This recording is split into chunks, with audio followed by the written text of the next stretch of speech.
Let's bring in Fast Money friend and CNBC contributor Dewardric McNeal. He's a managing partner, senior policy analyst at Longview Global. Dewardric, great to have you with us. As Megan mentioned, a lot of the bills put forth this week are not likely to go anywhere, but the signal is clear to China. And I wonder how you sort of think about what the Chinese response will be, particularly because either in a Harris or a Trump administration, it appears that they will both be hawkish on China and that there will be sort of these barriers to trade being put up. Yeah, good to see you, Melissa. Thanks for having me. Look, I think you're right. The Chinese are not going to be happy about what was largely China Week, as you say. It was a messaging week, but the message is clear here, and that is that there is still a restrictive and increasingly more restrictive environment with respect to trade and economic engagement with China. We know that the Chinese foreign minister has raised some of these issues with his counterpart.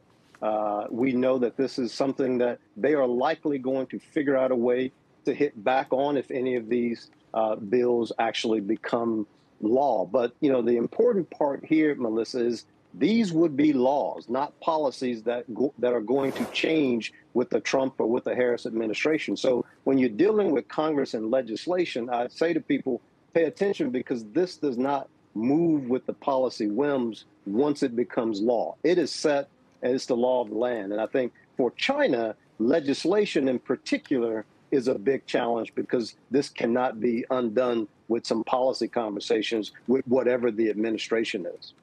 Dewardric, it's great to have you. And I guess paying attention, I'm sure American companies that are most affected by Temu and Shine are paying attention. I'm just curious if the Dollar Trees and the Dollar Gens, we talk about them on the show all the time in terms of how their businesses have been disrupted and almost destroyed by not only inflation and whatnot here, but by a flood of imports from China. Are U.S. companies active here in D.C., and are they helping to fuel the fire? Because ultimately, these constituents in Washington end up going back home to companies that have headquarters in very important states.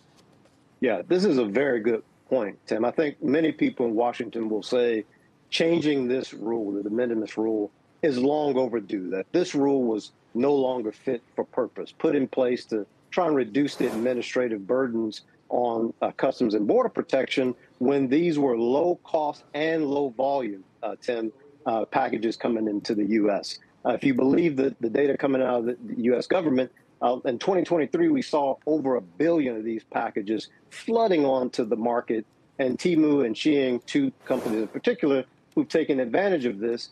They have damaged, I would say, a lot of U.S. consumers. But to your point, this is not just going to impact Temu and Shein. There are other companies, third-party sellers on Amazon, that could be impacted from the closure of this particular loophole. There's a 30 to 60-day comment period. Tim, I'll be watching carefully to see what U.S. businesses are saying they would like to see this rule softened a bit so that it doesn't impact them. But the main target here were the two big Chinese e-commerce giants that are really crushing it. Dewardric, I wanted to ask you specifically about the Biosecure Act, because unlike some of these other proposals, this doesn't go after an industry per se. It actually names Chinese companies, which is a real departure, putting aside TikTok being specifically called out. And I'm wondering if this will anger the Chinese even more, the Chinese government, and perhaps get them to start naming names that they want to persecute. Yeah, I think we're in some uncharted waters here, Melissa, in terms of what the action-reaction cycle can be. You know, China is going to always, we saw this during the Trump era with the 301 tariffs, be careful not to harm their long-term interests in how they respond. But they may find ways, either direct or indirect, as we talked about, asymmetrically to hit back on what they see as an attack on some very specific Chinese companies within the Biosecure Act. I think it's up in the air. They know that this is not going to become law anytime soon. This stuff will literally just wait until a lame duck to see if it can be rolled into an omnibus package or something at the end of the year. So they have some time. I think they will certainly be looking at ways in which they can hit back if this indeed becomes law. Sure.